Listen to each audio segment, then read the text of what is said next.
Vamos a ver la última parte del tema de derivadas.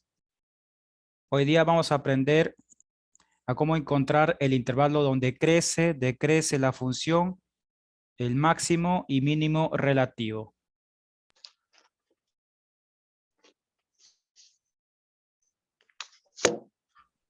Nosotros en la primera parte de la materia vimos ese contenido, pero ahora vamos a hacer uso de las derivadas.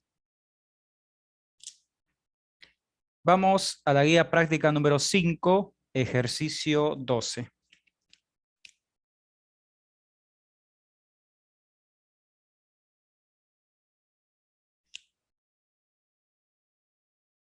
Vamos a resolver el ejercicio C. En el ejercicio C nos aparece la siguiente función. F de x es igual a x menos 1 elevado al cuadrado más 3.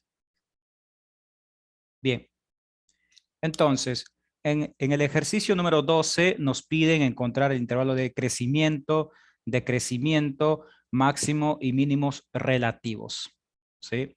Ahora, tengan presente lo siguiente. En el examen se les puede pedir extremos relativos. Y cuando en el examen les aparece extremos relativos en la consigna, se refiere a los máximos y mínimos relativos. ¿Sí? Bien, recuerden eso, por favor. Puede aparecer de cualquiera de las dos formas, extremos relativos o máximos y mínimos relativos, es lo mismo. Bien, vamos a resolver primero un ejercicio y vamos explicando paso por paso la resolución. Tenemos, en este caso, una función cuadrática. Esta función cuadrática está expresada en forma canónica. Bien, si ustedes desean, pueden resolver el binomio al cuadrado, es decir, el primero al cuadrado menos el doble del primero por el segundo más el segundo al cuadrado. Si crees, lo puedes resolver de esa manera, ¿sí? Y si no, directamente puedes utilizar la regla de la suma. Primero, voy a calcular el dominio de esta función.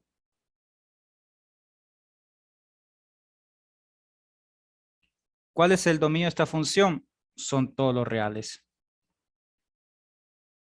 Esto nosotros lo sabemos porque esta es una función polinómica. Si yo tengo una función polinómica, sé que su dominio son todos los reales por definición. ¿Sí? Bien. Ahora nosotros vamos a derivar esta función. F' de x es igual. Nosotros acá tenemos una suma, ¿sí? La operación que predomina es la suma. Bien. Acá no vas a utilizar, bueno, en primer lugar, derivadas por tabla, nada que ver, ¿sí? Ni pensarlo. Regla de la cadena no puede ser. ¿Por qué? Porque toda la suma no está elevado a la 2, a la 3, o a la menos 1, a la menos 2, etcétera, ¿sí? Entonces, utilizas la regla de la suma. ¿Qué nos dice la regla de la suma? Es la suma de las derivadas. Entonces, derivas el primer término y le sumas la derivada del segundo término. Recuerden que este es el símbolo prima, ¿sí? Estoy utilizando la regla de la suma. Luego, f' es igual la derivada de x menos 1 al cuadrado. Ahora sí, vos no vas a utilizar la regla de la resta. Vas a utilizar regla de la cadena, porque toda la resta está elevado al cuadrado. Si toda esta resta estuviera elevado a la 1, en ese caso sí utilizas regla de la resta. Pero como está elevado al cuadrado, utilizas regla de la cadena. Según la regla de la cadena, esto es 2 por x menos 1 a la 1, ¿sí? Porque le restas una unidad al exponente y lo multiplicas por la derivada de la base. Ahora, la derivada de 3 es 0.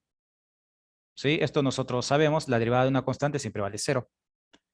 Continuamos, f' es igual 2 por x menos 1.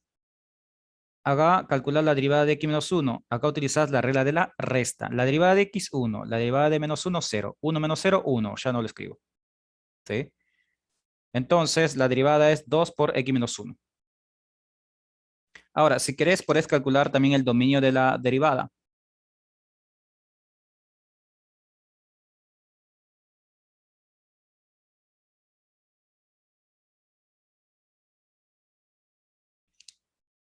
Bien, el dominio de la derivada también es digamos, perdón, es todos los reales, ¿sí? Recuerde que cuando nosotros estamos con polinomios, lo que hace la derivada es bajar siempre un grado. Por ejemplo, este de grado 2, ahora tenés un polinomio de grado 1. Ahora, el siguiente paso es igualar a cero la derivada. Muchos se preguntarán, ¿y por qué nosotros tenemos que igualar a cero la derivada? Probablemente eso se preguntan algunos. Luego de resolver el ejercicio, voy a explicar por qué igualamos a cero la primera derivada.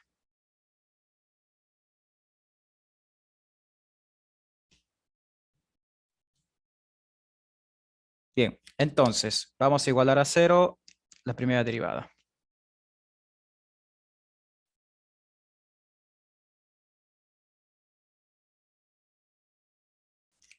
Si nosotros igualamos a cero la primera derivada, vamos a encontrar, aparte de encontrar las raíces de esa derivada, vamos a encontrar los puntos críticos.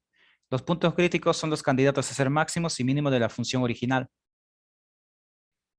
Mira, estamos trabajando en esta función y estamos utilizando como una herramienta intermedia las derivadas.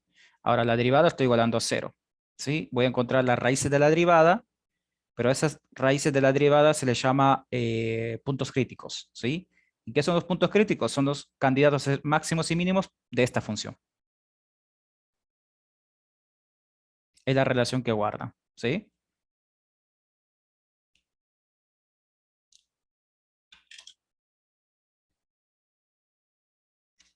Vamos a igualar a cero la primera derivada. Entonces, 2 por x menos 1 lo igualamos a cero. El número 2, como es una constante, lo pasas a dividir. Nos queda x menos 1 igual a cero. Despejas la x y nos resulta 1. Este 1 se le llama punto crítico.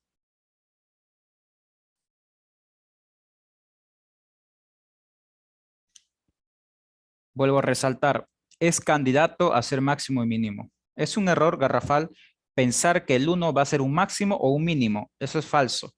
Estoy hablando en términos generales, ¿sí? Porque obviamente si estamos nosotros en una función cuadrática, este punto tiene que ser máximo o mínimo, pero estoy hablando en términos generales. Para cualquier función, vos no podés generalizar que este punto va a ser o máximo o mínimo. Eso es falso. Tengan cuidado con este tipo de, digamos, de observaciones, ¿sí? Por ahí te puede aparecer una pregunta teórica.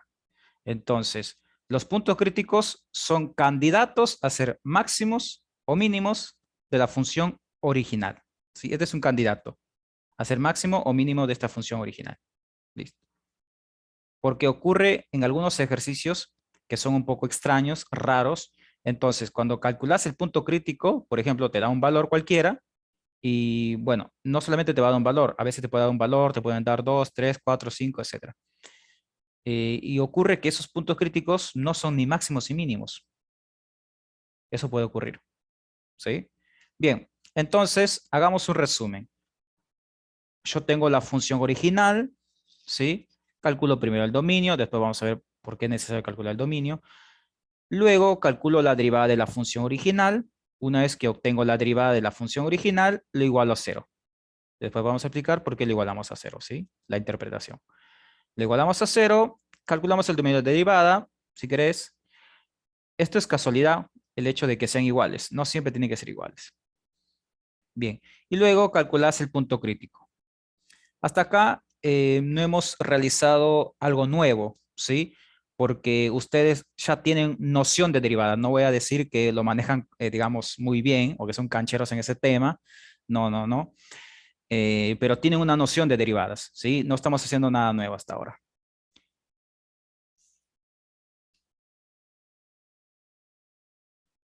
La novedad aparece ahora. Vamos a utilizar el teorema de Bolzano. Probablemente algunos lo escucharon, otros no. Entonces, vas a construir una recta numérica, ¿sí? Más infinito y menos infinito. Voy a considerar desde menos infinito a más infinito porque el dominio de la función y de la derivada son todos reales. Por esa razón, voy a considerar toda la recta numérica. Ubicás los puntos críticos. En esta oportunidad solamente hemos obtenido un punto, el 1. Entonces, en la parte inferior vas a escribir el signo de la derivada. En la parte superior vas a graficar el comportamiento de la función.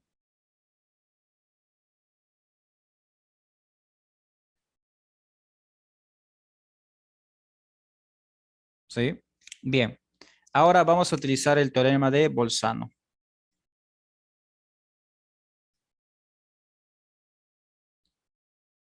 ¿En qué consiste el teorema de Bolzano? Por favor, no lo confundan. Algunos mencionan Bolsonaro. No tiene nada que ver. Bueno, así que no se confunden. En cuatrimestres anteriores siempre se equivocaban. Bueno, cuando existía el examen final oral, algunos mencionaban Bolsonaro. Y bueno, es un error garrafal. Es Bolzano, ¿sí? Entiendo que se confunde con un nombre, eh, presidente de Brasil, pero bueno, tratemos de no equivocarnos. Es Bolzano, ¿sí? Bien, ¿qué es lo que descubrió este matemático? Lo siguiente. Si nosotros tenemos un punto crítico sobre una recta, Bolzano nos dice lo siguiente en su teorema. Consideras un punto de cada intervalo. Por ejemplo, acá nosotros tenemos dos intervalos, ¿sí? 1 y 2. Lo puedes visualizar de otra manera. Si vos tenés un punto crítico, tenés dos intervalos. Si tenés dos puntos críticos, vas a tener más intervalos. Así sucesivamente. Bien, entonces consideras un punto de cada intervalo y lo vas a reemplazar en la derivada. Vamos a reemplazar en la derivada, ¿sí? F', voy a trabajar con el intervalo que está a la izquierda, de menos infinito a 1. Consideras cualquier valor, pero menos los extremos. Por ejemplo, bueno, a excepción del menos infinito y del 1, ¿sí? Puedes considerar cualquier valor. Acá podríamos considerar el 0, ¿sí? Me parece que el 0 va a ser el más adecuado porque es el que me permite hacer un cálculo más inmediato. Entonces, lo reemplazas este 0 en la derivada. ¿Cuál es la derivada? Recordemos que la derivada es 2 por x menos 1, ¿sí? Acá está la derivada, 2 por x menos 1. Entonces, esto es 2 por x menos 1, es decir, 0 menos 1. 2. 0 menos 1 es menos 1. 2 por menos 1, menos 2. Bien. A Bolzano no le interesa el valor numérico. Lo que le interesa a Bolzano es el signo. Entonces, si te resulta negativo, acá abajo escribes un negativo. Vamos a trabajar con el siguiente intervalo. F', considera un valor cualquiera. Podría ser 2. Acordate que tiene que ser distinto a los extremos, ¿sí? Es decir, no puede ser el 1. Entonces, esto es 2 por 2 menos 1. Esto es 2 por 1, 2. No me interesa el valor, me interesa el signo positivo. Poco a poco estos ejercicios se van complicando, pero la metodología es igual. Entonces, en los exámenes por ahí les puede venir polinomios o otro tipo de funciones un poco más complejas para derivar y son más extensos. No te va a quedar expresiones de esta naturaleza, solo que yo hago un ejercicio más sencillo como para entender primero el mecanismo, ¿sí? Y luego esto se va complicando. Bien, pero siempre vas a utilizar la misma secuencia para todos los ejercicios, la misma. Se van a dar cuenta el día de hoy, se lo van a memorizar la secuencia, porque es el mismo para todos los ejercicios, es el mismo. Entonces, ¿qué nos dice Bolzano? Si consideras un valor y lo reemplazas en la derivada, y si el signo, bueno, el signo que te resulta en este caso es un negativo, significa que en todo este intervalo la derivada siempre es negativa. Si te queda duda, considera cualquier otro valor. Puedes considerar el -1, el -2, el -3. Háganlo, no se queden con la duda, háganlo y se van a dar cuenta, ¿sí? Ese es un teorema de Bolzano, él descubrió eso. Científicamente esto está aceptado, obviamente. Entonces, ¿qué significa que el signo de la primera derivada sea negativo en este intervalo? Significa que el comportamiento de la función es decreciente. Entonces, construís un gráfico o una flecha de este estilo, ¿sí? Ojo, este no es el gráfico de la función, solamente que es una manera de, digamos, de poder simbolizar el comportamiento que tiene f, ¿sí? Como para deducir. Ahora, en este intervalo, la función crece, entonces uno realiza una flecha de este estilo, como para indicar que la función está creciendo, ¿sí? Recuerden que no todos los gráficos tienen comportamiento de una flecha o una recta, porque esto da la sensación de ser una recta. Recuerden que, por ejemplo, una parábola decrece, pero no decrece en forma de recta, o crece, pero no crece en forma de una recta, ¿sí? Esto es únicamente, digamos, una manera de poder, digamos, indicar cuál es el comportamiento de una función, ¿sí? Ahora, ¿qué otro papel juegan estas flechas que acabo de hacer? Para poder visualizar si el punto crítico es un máximo o un mínimo. Por ejemplo, no hay mucho que explicar acá, porque por lógica, uno se da cuenta que esto es un punto mínimo. Cuando el punto sea mínimo, lo voy a representar con una letra M minúscula, ¿sí? Es mi costumbre. Y cuando el punto sea máximo, lo voy a representar con una letra M mayúscula, ¿sí? Bien, solamente eso quiero aclarar, porque si no, me van a estar preguntando constantemente, Isaías, SM, ¿qué significa? Bueno, es mínimo, ¿sí? Y M mayúscula va a ser el máximo, para no estar escribiendo constantemente mínimo, máximo, etcétera. Bien, este punto es mínimo, ¿por qué? Porque antes el punto está decreciendo. Mira, decrece, llega a 1 y luego crece. Entonces, por lógica, es un mínimo. Está bajando y luego crece. Por lógica, el 1 es un mínimo. Y para que el 1 sea un máximo, ¿qué tiene que ocurrir? Bueno, tendría que ser acá el gráfico creciente y acá decreciente. Y por lógica, eso sería un máximo. ¿Sí? Bien, entonces nosotros ahora podemos responder cuál es el intervalo de crecimiento y decrecimiento, que es lo que nos piden en este ejercicio. Algunos que probablemente estén recursando la materia, probablemente lo cursaron con otro docente de la misma cátedra o probablemente en otra cátedra. Entonces, lo que hacen algunos docentes es construir un cuadro y dentro de ese cuadro realizan Bolzano, escriben el signo de derivada y el comportamiento. Lo pueden resolver de esa manera, no hay ningún problema, ¿sí? Esta es otra forma de resolverlo. Yo tengo la costumbre de construir una recta. Otros construyen una tabla, dicen, no, Isaías, recta, no debe ser así, y es algo que entre docentes no nos ponemos de acuerdo. Así que, bueno, no hay problema si ustedes quieren realizar una tabla, etcétera, para los que hayan recursado la materia. Bien, entonces vamos a encontrar el intervalo donde crece la función. Intervalo de crecimiento. En el examen les puede aparecer una letra I con superíndice C mayúscula de creciente o les puede aparecer de la siguiente forma, una I y una flecha indicando este comportamiento. Entonces, es el intervalo de crecimiento. Me parece que el que más utilizamos es esta, pero por ahí se nos puede ir y bueno, algunos docentes utilizan esta, así que estén atentos, ¿sí? Que estos dos simbolizan lo mismo, porque puede aparecer en la consigna hallar y te aparecen estos símbolos, entonces vos ya tenés que saber que se refiere a intervalo donde crece, decrece, etcétera, ¿sí?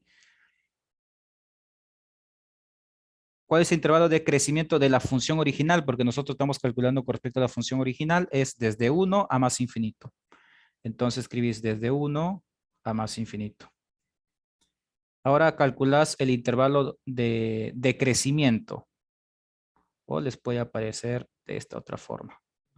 Intervalo donde decrece la función. Lo visualizás acá. Desde menos infinito hasta 1. Listo. Ahora vamos a calcular el máximo y el mínimo. Para calcular el máximo voy a utilizar una letra M mayúscula, ¿sí? El máximo es el conjunto vacío. ¿Por qué el conjunto vacío? Porque no tenemos máximo. El mínimo lo voy a representar con la letra M perdón, minúscula, ¿sí? Entonces, el mínimo es 1. X igual a 1. Ese es el mínimo. Mínimo y el máximo. Máximo no tiene, ¿sí? En los exámenes les puede aparecer este símbolo que nos indica que el conjunto es vacío o les puede aparecer en forma de texto. No existe o no tiene máximo, etcétera. Cualquier otra expresión. ¿Sí? Bien. Entonces, esto que acabamos de realizar es el procedimiento que ustedes tienen que seguir para encontrar el intervalo donde crece, decrece la función y los extremos relativos. Antes de resolver otro ejercicio, esto es lo único que voy a hacer en la clase de hoy, porque no hay más cosas que agregar, ¿sí? Por ahí el ejercicio se hace más complejo, nada más, pero el mecanismo es el mismo, no hay nada más que agregar, ¿sí? Es derivar, igualar a cero la primera derivada, luego construir una recta numérica, ubicar los puntos críticos, luego utilizar Bolzano y listo. Eso es todo con respecto a este tema. No hay nada más que explicar. Entonces, ahora voy a aprovechar en explicar por qué nosotros igualamos a cero la derivada. Porque muchas veces he escuchado, por ejemplo, que dicen, bueno, o lo cursé con Isaías o con otro profesor, bueno, sé que mi profesor me enseñó que tengo que igualar a cero la primera derivada porque de esa manera encuentro puntos críticos y listo. Pero no sé por qué tengo que igualarlo a cero.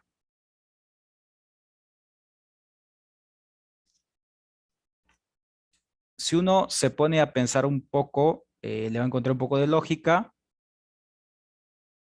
pero para optimizar tiempo, lo voy a explicar, ¿sí? Supongamos que tenemos una función y esa función tiene el siguiente comportamiento. Suponete que tenemos esta función, ¿sí? No sé qué función es, probablemente sea una función polinómica.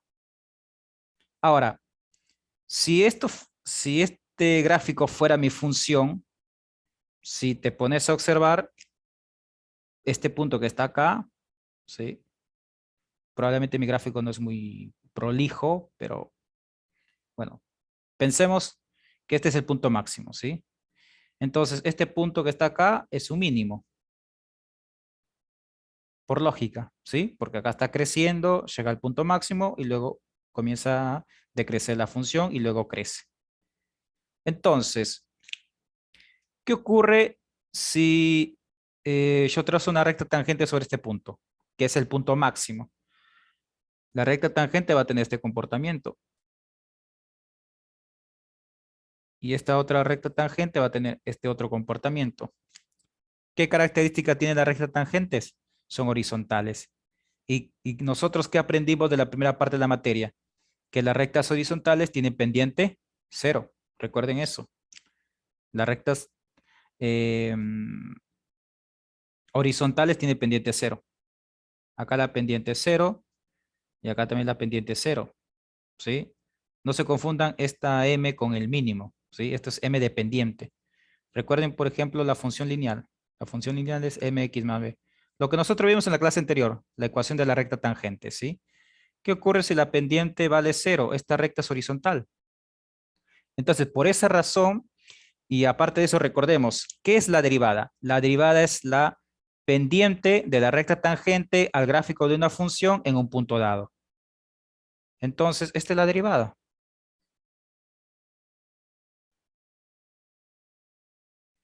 Por esa razón, nosotros lo igualamos a cero la primera derivada, porque de esa forma nosotros estamos encontrando el máximo o el mínimo de la función original. ¿Sí? Bien, y recuerden, esta función es la función f, y la función f' es otra función. ¿Sí? Esa es otra función. Ahora, nosotros, ¿qué ocurre si queremos considerar este punto? Bien, este punto que está acá, ¿va a ser un máximo o mínimo? Nada que ver. Entonces, sobre ese punto va a pasar una recta tangente. ¿Sí? Bien, sobre ese punto pasa una recta tangente. Ahora, decime, ¿la pendiente de esa recta tangente es cero? No es cero, porque es oblicua. Su pendiente probablemente sea 1, sea 2, sea 3, 4. Bueno, entonces no me sirve, porque ese punto, o sea, ¿a mí de qué me sirve considerar, por ejemplo, la derivada igual a 1? Suponete que la pendiente sea 1, de esa recta tangente.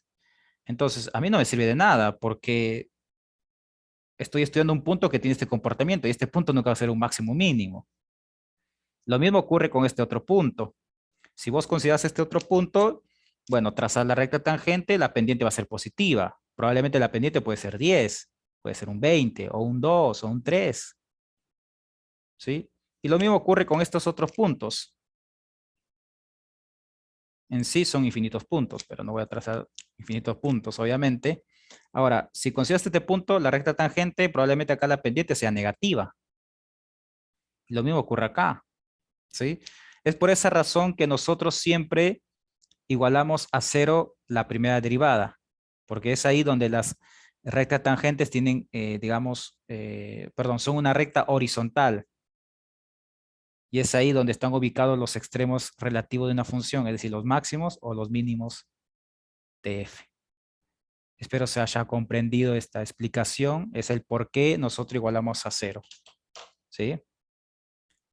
Bien, entonces vamos a resolver el siguiente ejercicio, el ejercicio E,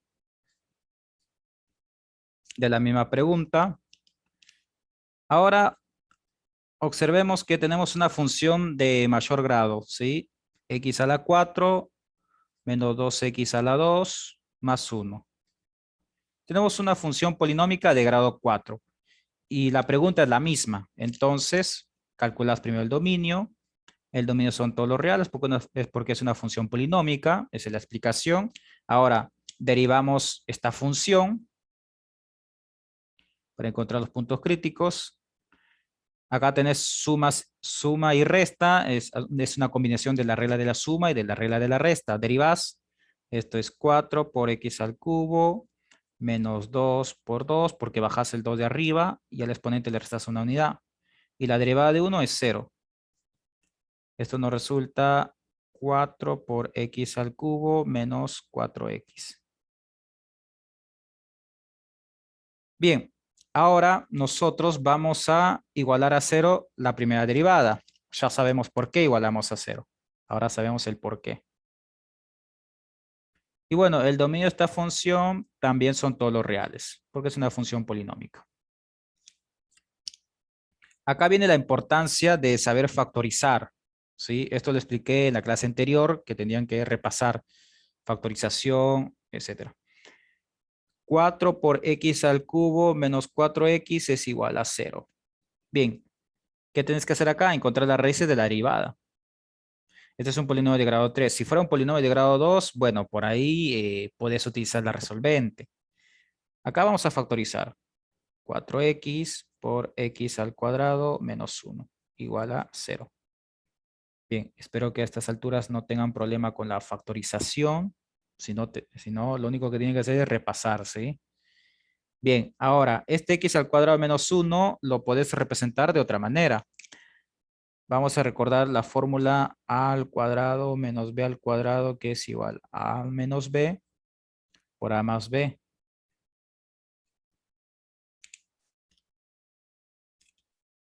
Cuatro x por... Ahora, esto va a ser x al cuadrado menos 1 al cuadrado. El 1 lo puedes escribir como 1 al cuadrado y cambias esta expresión por esta otra. Entonces te queda x menos 1 por x más 1. Esto es algo que también vimos en la primera parte de la materia, ¿sí? No me voy a detener más. Bien. Ahora, este 4 es una constante, lo puedes pasar a dividir. Todo lo que son constantes lo pasas a dividir. Te queda x por x menos 1 por x más 1 igual a 0. ¿Se dan cuenta? Estoy realizando el mismo mecanismo que he realizado en el ejercicio anterior. Lo único por ahí que se está complicando es al momento de derivar. Bueno, no es una derivada compleja, pero por ahí está aumentando de grado el polinomio. Ahora, lo que tenés que hacer es trabajar todo esto. Si vos tenés el producto de 2, 3, 4, 20, 50 números, porque estos son números realmente, igual a 0, lo que tenés que hacer es cada factor igualarlo a 0.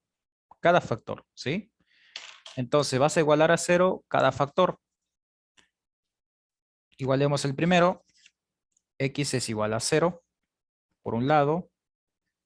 Por otro lado, igualemos el segundo factor igual a 0. Esto es x menos 1 igual a 0. Despejar la x. Ahora, el x más 1 lo igualas a 0. Despejar la x. Y listo. 0, 1 y menos 1. ¿Qué son estos valores? Son las raíces de la derivada. Eso es algo que nadie les va a preguntar, ni en el examen, etcétera. ¿Sí? Lo que interesa es que estos valores son los puntos críticos de la función original. Eso sí es importante. Son los puntos críticos. Entonces, los puntos críticos, en este caso, son el menos 1, el 0 y el 1. Observen que aumentó la cantidad de puntos críticos. ¿Y qué son los puntos críticos? Son los candidatos a ser máximos y mínimos de la función original.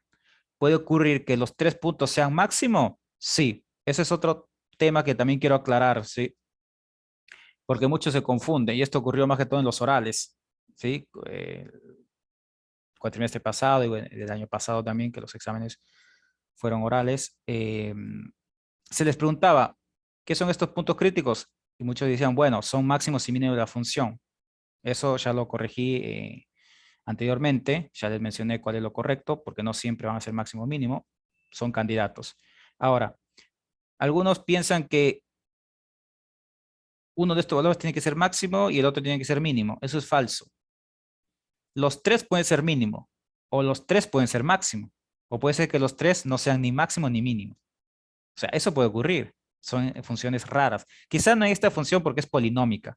Yo lo menciono en términos generales, ¿sí? Porque obviamente en un polinomio esto sí va a ser, alguno de estos va a ser máximo o mínimo, porque nosotros sabemos que el comportamiento de una función polinómica es de esa forma, ¿sí? Siempre va a tener máximos y mínimos.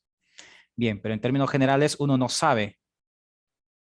Los 3 pueden ser máximo, vuelvo a repetir, o los 3 pueden ser mínimo, o puede ser que los 3 no sean ninguno de los dos. Eso puede ocurrir. Entonces ahora lo que voy a hacer es construir la recta numérica para poder utilizar el teorema de Bolzano.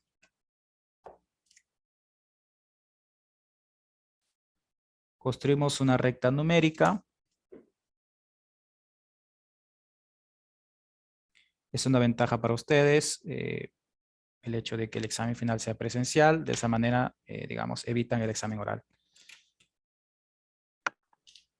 Bueno, Perdón, sí. pero no te entendí en la primera parte,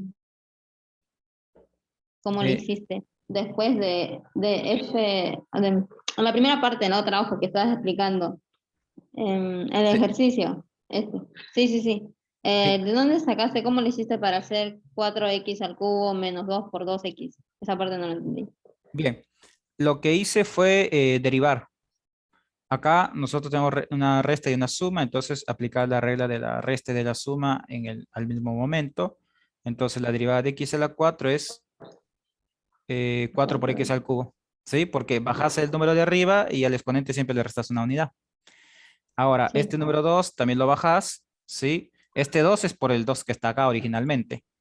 Ahora sí. bajas el 2 y al exponente de x siempre le restas una unidad. 2 menos 1 es 1. Acá te quedó x a la 1. Y la derivada de 1 es 0. Por eso ya no lo escribí más 0. Ah, bueno. Sí. Listo. Perfecto. Perfecto. Bien, continuamos. Ahora vamos a ubicar los puntos críticos en la recta numérica, menos 1, el 0 y el 1. Entonces, abajo vamos a escribir el signo de la derivada y arriba el comportamiento de la función.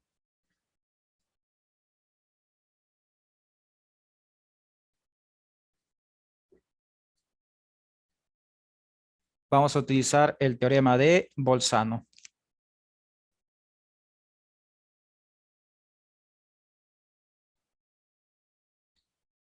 Consideramos siempre la derivada. Tomamos un punto de este intervalo. Podría ser el menos 2, ¿sí? podría ser el menos 2 y lo reemplazas en la derivada. Acá. Lo puedes reemplazar acá o acá. Pero a veces cuando uno lo reduce por ahí se puede confundir. Les recomiendo reemplazarlo en la primera línea de la derivada, ¿sí? En este caso sería 4x al cubo menos 4x. Entonces esto es 4 por menos 2 al cubo menos 4 por menos 2. Y esto nos va a resultar menos 24. Bien, nos queda un minuto. Voy a enviar un nuevo enlace de Zoom y avanzaré en calcular los otros signos, ¿sí? Igual ustedes pueden continuar con Bolzano acá. Un valor de este intervalo y de este otro intervalo y comparamos al regreso.